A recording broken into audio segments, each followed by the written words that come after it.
Hey,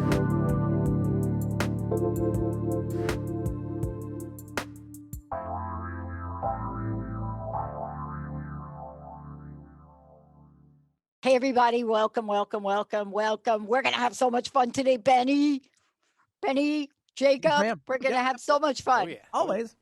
Oh, my God. Fiery words with Christine Clark. Fiery words. I have been so waiting to do this show. And I want to just say this to everybody because I've gone through a lot of things in life. I work with a lot of coaches. But when I think about what Christine Clark does, and I just want to say, forging a life with Coach Christine Clark. So, forging a life, you're going to hear today what the truths are in the creation of katana. And I love the process she uses. And for me, when I think about if I'm going to work with a coach, I got to work with somebody that's totally relating to the essence of what's going on in my life. And so when I think about, and if you've missed any of the previous shows, by the way, that we've done, you go back and listen to them. And we'll make sure you know how to do that. But if you want to work with Christine, go to sunglowtransformation.com. But the process is so relevant to transformation at the deep layered level that when you hear today's show and what she does and how she works with people, you're going to get a sense that this is about igniting passion, purpose, and taking action. But what is it about firing words? What is it about this beautiful platform and the yes that Christine has said to her life's path? When you look at all of the certifications she's had, neurolinguistic programming, neurotransformational coaching, you name it, you think about elite success systems master coach, and then you look at that and you bring it together into a process that allows us to understand where we are in the nature of transformation, but more importantly, how she has forged her own life in the fires of self-employment. Probably unlike me, I've been fired from every job I've ever had, but my self-employment came out of necessity. When you say yes to helping other people and to be successful in a corporate environment, a coaching environment, and then to create something that allows people to fully relate and express where they are in any point in time, that's how you know that you as an individual will be able to change. Today, what does fiery words and thermal cycling have to do with the DNA we have and how we get down at the cellular issue to move some stuff along? Christine, great to have you, Coach Christine. Great to be here, Pat. Thank you. This is a great topic. I'm excited to talk about the words. Yes. I don't even know where to start. Can I start with saying that I am a daughter of a truck driver? So you can only imagine, and please don't email me. I really am a daughter of a truck driver. So I don't mean it metaphorically. I really mean I know what it's like to be around truck drivers. But it took a lot of years to understand the power of words. Yeah. Right. Yeah. And for those people who, go back and listen to some of the past episodes, but in the making of the katana and the lessons of the katana, there's a part called the thermal cycling where the blade gets immersed, dipped into what is a baby volcano. Really, it's molten salt. And as the blade goes in and out of the different fires, when it's drawn out, as it's shaped, the internal structure gets chunky, gets really big. And so the thermal cycling is when the blade is pretty much smoothed out and finished, but you still have to go in and it gets totally immersed in the salt, left there and then pulled out again and totally immersed. And what happens is those big chunky grains refine. That gives the blade its resilience. And we're talking about language today. And language is immersive. We are submersed in our language, whether we're talking out loud or it's going on in our heads, it's nonstop. And so language is one of those pieces that relate to the thermal cycling because we're immersed in it and we are changing our internal structure, we're changing our outcomes based on what we're saying. I Yeah. want to talk about this from a lot of different perspectives. Let's talk about the profound shifts that you are referencing at the molecular level. Yeah. In the last hour, I made a reference. I don't know why I thought about Carolyn Mace. I haven't interviewed Carolyn in a long time, but I used to do a number of interviews with her, and she and I used to really go at it. And we used to literally, I mean, I remember on one show at the end of the show, she called me stupid 3 times, and and the listeners like started to send her hate mail. Um, but when I heard it, I could hear the chuckle in her voice. Didn't Mhm. diminish those words though. I mean, I could hear Carolyn just saying, that's I could hear those things and the chuckle behind it. But the words themselves were so powerful, they upset a lot of people. And Mhm. let's talk about that. How many things do we say in language? How many things do we say where we don't think we have an impact on another person? Right. And our words carry so much weight. And what you find out is that what you are saying, what you're communicating, you think we're communicating clearly, and yet what's being received isn't always what we intend. Words are just that complicated. Um, and what we have is that the language matters because it's insidious. It's gets into our cells. It's talks to our body, and we have that physical reaction. In the thermal cycling of the blade, one of the things that happens in that is it changes from face centered to body centered cubic. For us, when we talk about face centered, it's like dice, it's all the dots on the outside of the dice. That's when we're concerned with appearances, we're concerned with the accolades, or where we are in the leaderboard and having a nice car and a big house. And that's the face centered. When we shift to the body centered, it's like, you ever see those little cube boxes with a light inside? It's a glow on the inside. Yeah, when we're body centered, we're glowing from the center.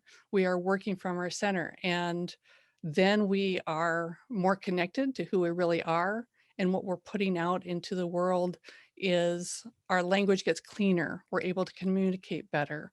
Um, we're paying more attention, not to with a periphery, but to really what the context is, both talking to ourselves and talking to other people. You know, um, this is one of the more important lessons I've learned in my life. And I was just on another show, and I woke up today, and we were talking about loss and the language of loss, right? And I Hmm. woke up today and I realized that I put on a jacket, and I'm sitting at a desk that belonged to a friend of mine who passed away in 2006.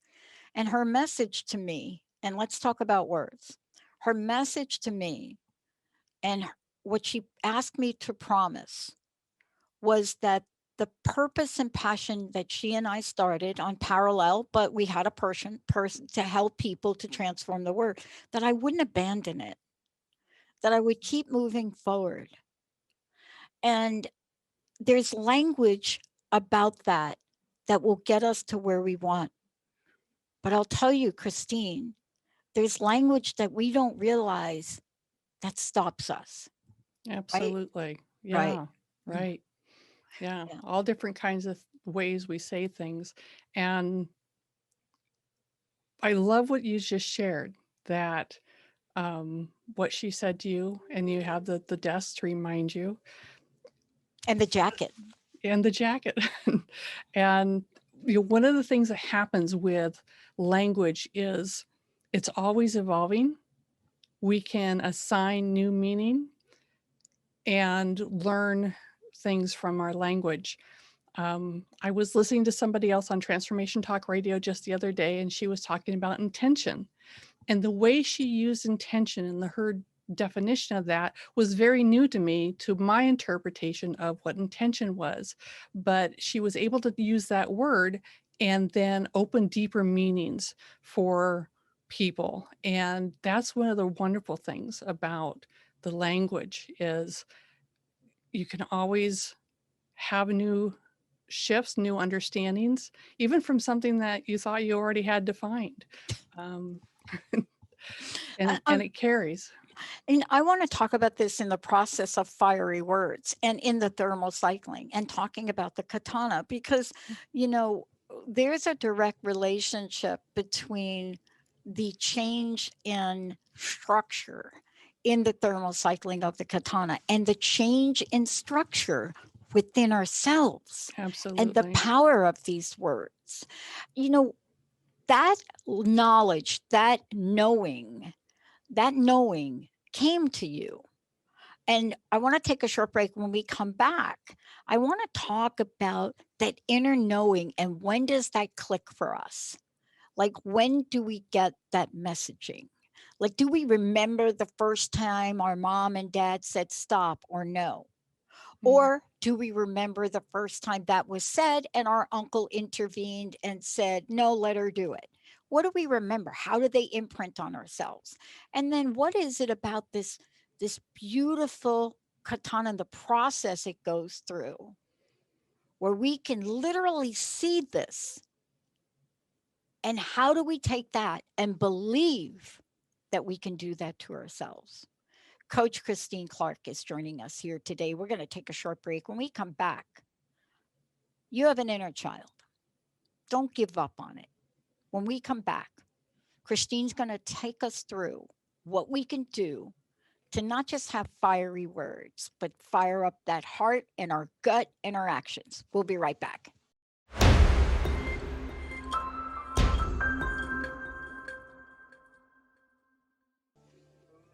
Hey, everybody, welcome back. Fiery Words with Coach Christine Clark. For those of you, let's make sure folks know how they can work with you, how they can find out more about the process, how they can find out more about Forging a Life, all of that, if you don't mind. Absolutely. You can find me on Facebook at Coach Christine Clark. Find my website, which is sunglowtransformation.com. You can leave comments on the blog. You can click in for a free coaching session. All my information's there on the different one-on-one coaching, group coaching, and speaking that I offer. Yeah. I love this because Forging a Life, which we've talked about on previous shows, but for those of you that are just tuning in or being introduced to this for the first time, you know, Forging a Life and having a coaching practice that really takes the process from beginning to end in the spirit of, you know, how the beautiful, beautiful blade of katana is shaped, cultivated, the energy that goes in it, the finite precision that goes in it, and the process that goes in it. But today, one of the things we're talking about is fiery words. Mhm. And, you know, what is it about this, that thermal cycling? What is it about this that also goes on within us? But more importantly, Christine, it's based on what happens to us, even at really super early stages of our life. Well, we forget, is it possible to ignite that inner child? Is it possible? And what is it we have to do? Yeah, absolutely, Pat. We are formed and from day one between, from our parents and our environment and society. And all of that contributes to who we become and shapes us for our future. The inner child, our subconscious, is the piece that is most powerful for us. And our child's always listening. Everything we say, whether it's out loud or in our head, and to really influence and empower and impassion that child, we, we want to be careful about the words we use, and we have to speak to the child's language, because that inner child has her own way of operating, and it's not at all intellectual. Like, we want to, say, I'm going to, rule the world, yay. But she's not listening because she's a 3-year-old. If you think about a 3-year-old. So there are specific ways that we language things, use our words that can really connect to that inner child and turn her passion on, which is lighting ourselves up to have and be and do what we want. Um, she believes in what we say verbatim. So when we badmouth ourselves, she's listening and you say, "Oh, I'm no good at that." She goes, "Okay, check. You're no good at that. We're good." Yeah. And she, when we are setting our sights, when we're talking to ourselves about what we want, um, the child only operates in present tense. So when you talk about what you want, I guess affirmations is what comes to my mind. um, you talk about not that you're going to get or you're going to have, you talk as if I have this, I am this, I'm doing this. It's present tense. That connects to that inner child. She understands that and brings it to you. And she is an emotional being. We are emotional beings at our core. Yeah. Yeah. Yeah. And so, talking with energy and happiness and excitement, that's great. When we explode in maybe anger or some other things, and we say some things that are, "Urgh," you know, "I'm such an Even in idiot." tone. Right, Even yeah. in tone, right? I Even in mean, tone, yeah, right. yeah. Yeah. And so she connects that. She doesn't care whether it's good, bad, or indifferent. If there's energy on it, we're all about that. That's the magnet. And so there are different ways that we interact with that child just by what we're saying. And so being aware of that so that you Yeah. can speak in a language that she understands. I just went through this. I want to throw something out there because, what we're talking about has a universal impact and it has impact. And, Christine, this is something I know you work on with folks. Um, th- we could be facing a life situation as benign. So let me give you a real life example for me. Mm. Um, my buddies are going to have to demolish the apartment I live in. And so, oh, really? On a year that I thought I r I really wanted to be stable. So I asked the universe, right? Okay, hey, look, I'm going to get this done. We're launching the network, just some stability, right? Just keep things here, right? Just so this comes up very suddenly. So I have a choice in that moment what I do with it. Now, look, many people would say, no big deal, Pat. Just find another place. And, there's a reality to that. But then you start on a journey, and let's talk about words of compromise, words of settling, Right. words that we use in our everyday life that are not quite what we desire. And if we don't speak what we desire, we will get that thing we don't desire. Isn't that Absolutely. part of the conversation as well? Absolutely. Absolutely. We have to speak to what we want to create. And like you had this idea asking the universe for stability and the universe said, "Nah, new plan." Um, and in those times of disruption, of course we've had a whole huge span of disruption, that what we say, how we language things brings us our outcomes. So you can say, you know, the universe is against me.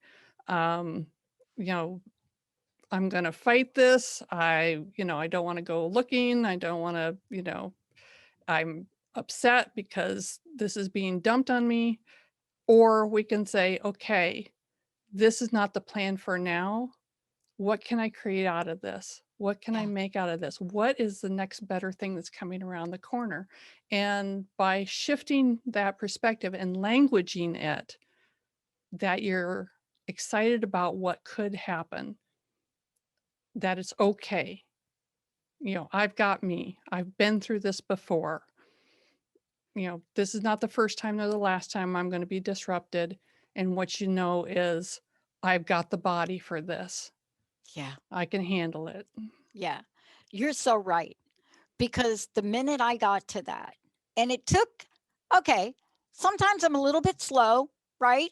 You Yeah. know, and I got a lot of people around me, and then I got a lot of people to help me. And then I work with you and I listen to you, and I get to the place where I realize there's something better on the other side.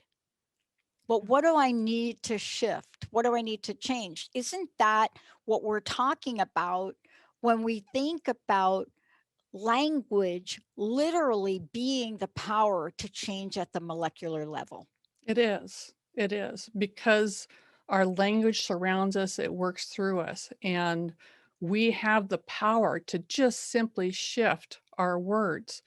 I remember when I was in direct sales, and there was always this thing about find your why, find your why, find your why. Because if you have your why, it's all going to be fine. And I fooled myself that my why was being able to do something wonderful for my kids or being able to have something for the house. And it wasn't until I was in a workshop where we actually did a neurolinguistic process of asking, what's important to you? And we kept asking the same silly question, and I kept answering and dropping down through level through level through level until I landed on significance. What's important to me is to live a significant life. And that has nothing to do with my spouse or my children or my house. But that piece, that word, significance, is a talisman for everything I do at this point because that talks to who I am in the world and what I can be and what I want to share with other people. Yeah. And that's really for today, that's the conversation that we so have the power. We have that power. We don't need to get the approval of this or that, or we don't need to go to the gym 7 days a week to understand we have the power to choose our language. Right, And right. part of this too is if you've never done it before, and please talk to this. If you've never done it before, it's a great no risk experiment. Absolutely. It is, and, that's the cool thing about language and words because it's simple. It's not complicated, you don't need a PhD, and you can just change one word, change one way you language something. We're gonna talk about, some of those words later on, Yeah, we but are. it is so powerful because to change what you're saying is so easy. And this is really the next thing we're going to talk about when we come back. What is the possibility that emerges, from that shift? What is the new molecular level? And are Mhm. we willing and bold enough to look out the words that we could ask, the desires we ask? What if, in fact, what I was really looking for was a place that might have great energy that maybe a friend of mine might own because that's important to me? What if it could be all on one level? What if, all Mhm. of the what ifs. And what does happen then to the molecular structure of the universe to align to those words? Yeah. And That's what we're going to talk about. yep, The speaking in miracle that possibility. happens. Yeah, right in front of your face. And you say to yourself, I don't know why I mentioned that to her. She doesn't know why she called me about her rental property. When we come back, your words work. How do we extinguish our flame? Ouch. Christine Clark will be right back.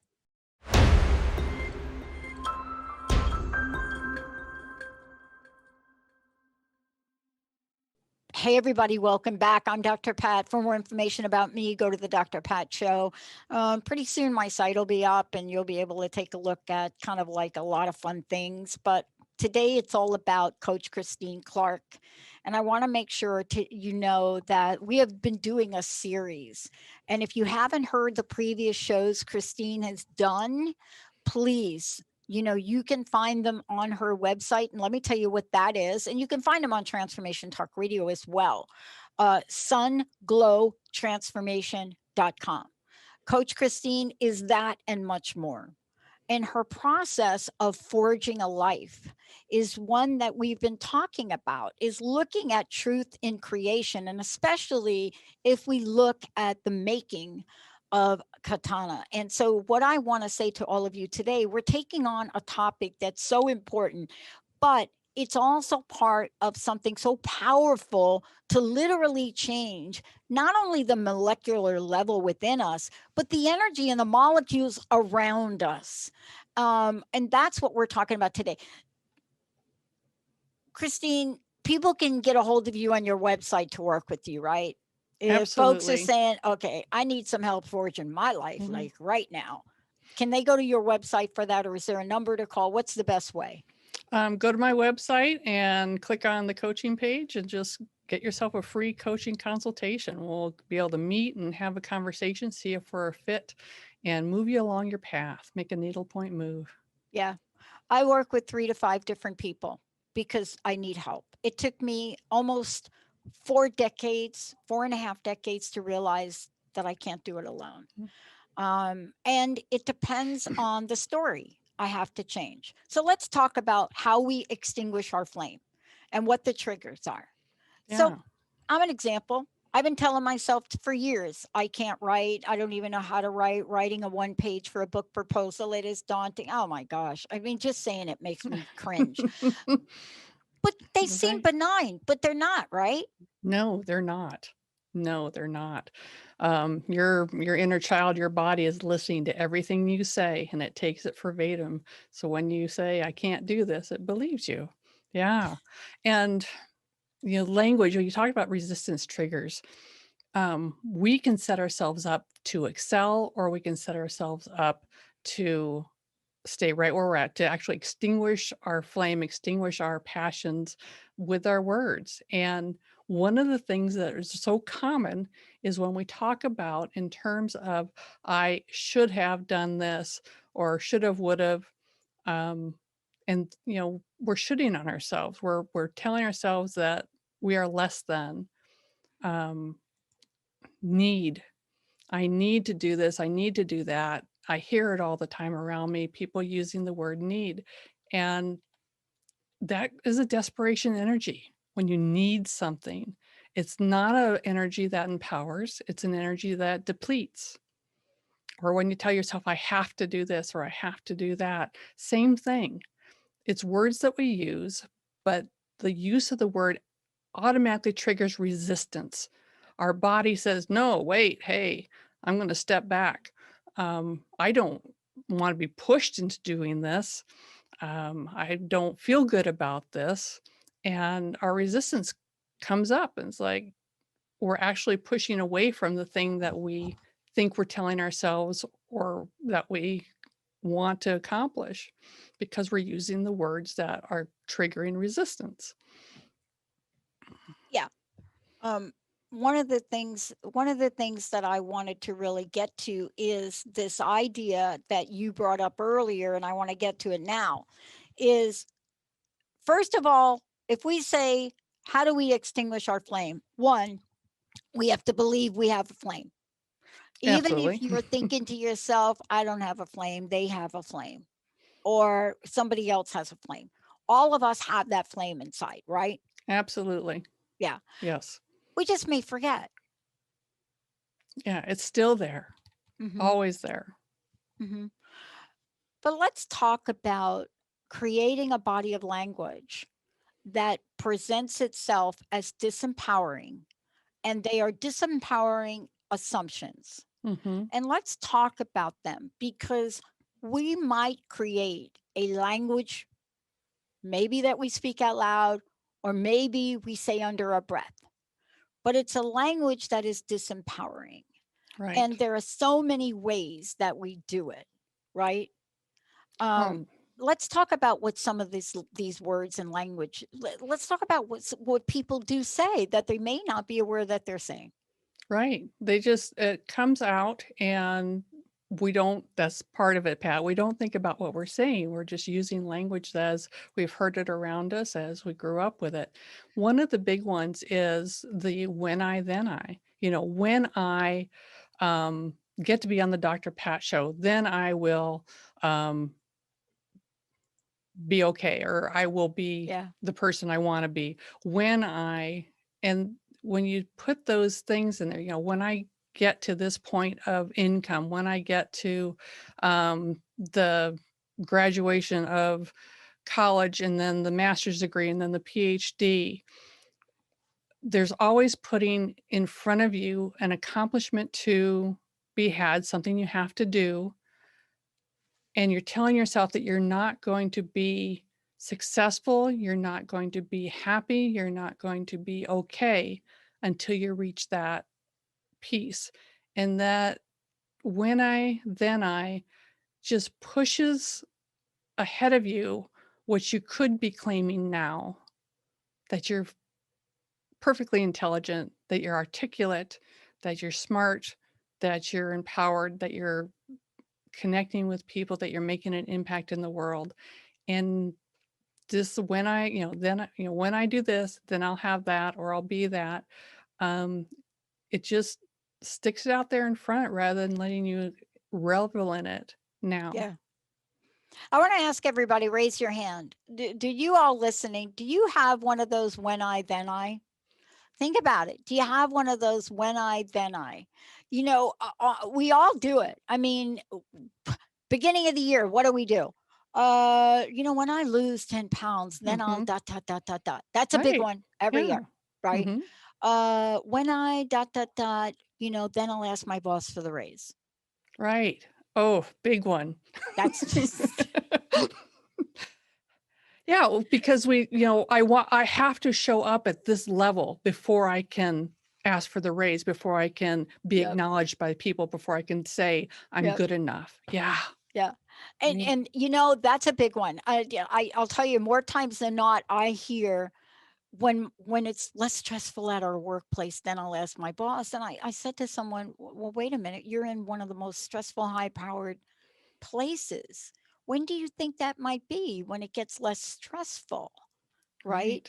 Right. Mm-hmm. But let's talk about, these things that even go to the next level: negative affirmations. Right. These right here, this is the icing on the I will never manifest cake right here. Right. Absolutely.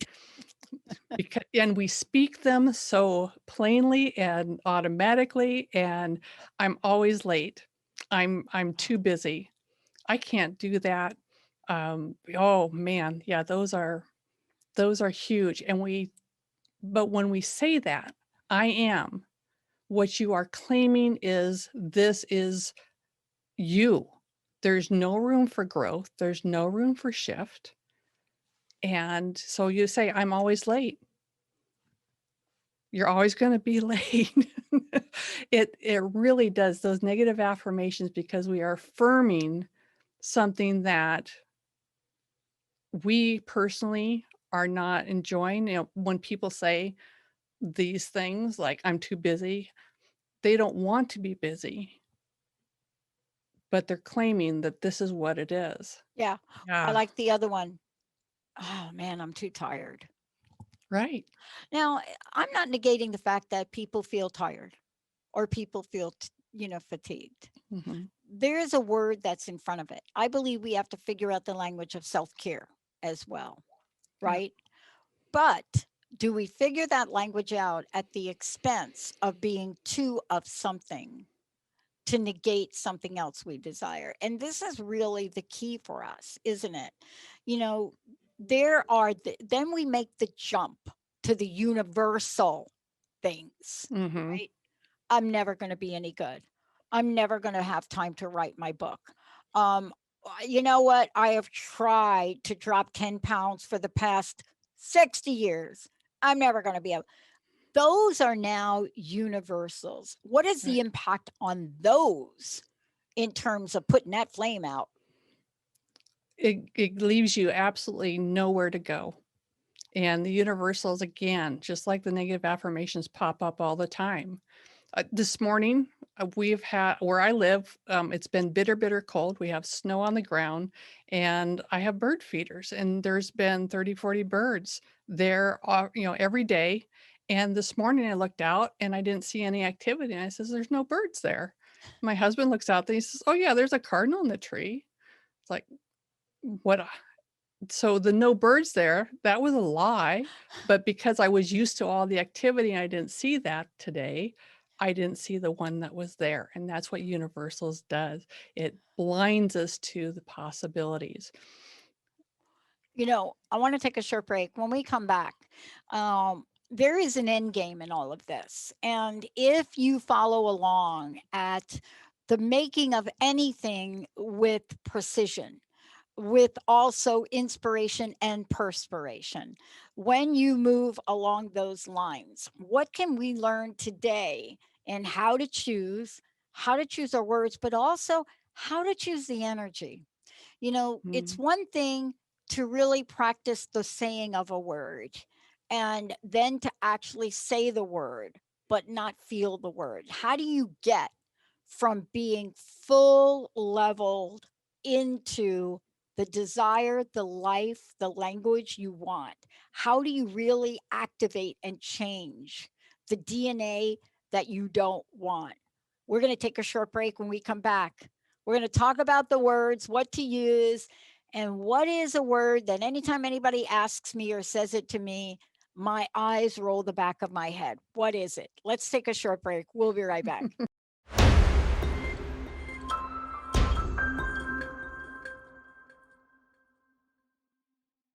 Hey, everybody, welcome back. Great to have you here. We're talking about fiery words with Coach Christine Clark. Before we get rolling here, would you talk about how people can find out about you and also what your free reframing session is about? yeah, absolutely. People can find me at Coach Christine Clark on Facebook, and my website is Sunglow Transformation. You can click in for a free session. In the free reframing session, all we've been talking about with words, let's shift those words so they empower you, and let's let go of the words that are causing you to dampen your own fire. So it's free and it's available through the end of the month. And yeah, go to Yeah. Sunglow Transformation, click on, and let's do it. And now we're going to talk about a couple of things here. We're going to talk about something that we can immediately today, right now, implement. And there are words that we can choose and understanding the impact of them. Take us through your top 3 or 4, if you don't mind, what you hear most about where people come from, the language they use, and how to reframe it to something else. Yeah, absolutely, Pat. Yeah, the how versus the why. Usually, when we are asking why, we are asking why this is happening to me, why I can't show up the way I want. And it's a negative question. Things aren't happening the way we want. And so we ask why. And that sends our brain on a foraging foray to come up with all the reasons you don't meet the standard, you don't come up to snuff, all the things you've done from birth to current as to why you are a failure. And it's not helpful. It No, is it's not not. helpful at all. Yeah, I But asked when my you, table tennis coach one time, I mm, used the word why. That was mm. the last time I ever did that. And it was It- exactly for the reason that you just pointed out. I really didn't want to know why. you know what? I didn't want to do the what. Yeah, right. And so when we ask how, instead, how can I make this different? How can I get better? How can I improve my serve? All those things. Then you're asking your internal self to come up with solutions and to lean into your expertise and your knowledge and your experience. And it's a totally different question. Mm, And so, learning to ask how rather than why is huge. It changes the dynamic, it changes the energy, it changes your outcomes. The other one is can't. How many of you out there say, I can't? Whether it's I can't make this coffee, I can't make the appointment, I can't take the kids to their dance lesson, I can't make it to work on time. I can't. I was working with a whole group of older people, and the one person said, they can't learn, they can't learn their smartphone. I can't do that. I can't keep up with technology. And when we say can't, what we are playing is the victim card, that it's out of our control. Somebody is raining on our parade, and I can't do this. Now, I want you to hear that. If you have a can't in your head, now I want you to Mhm. restate that. Instead of saying can't, say, I won't. Mhm. I won't take the kids to dance. I won't make the coffee appointment. I won't learn new technology.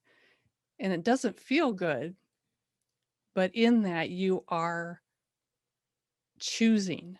You are at choice. You are not the victim any longer. Yeah.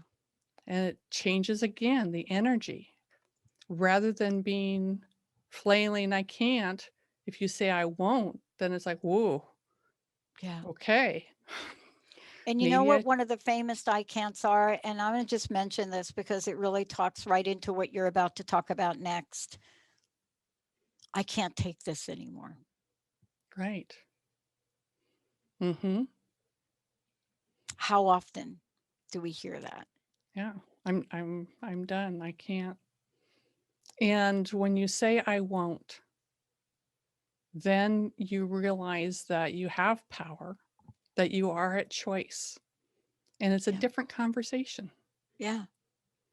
Yeah. And doesn't that lead to this next part? And this is Mhm. really confusing, this one for people. I bet you work with a lot of clients on this. I know I had to do a lot of Mhm. work on need versus want. Yeah, There's a absolutely. lot of dialogue in Hmm. human potential movement about this, but we don't talk about which word is empowering and which is not.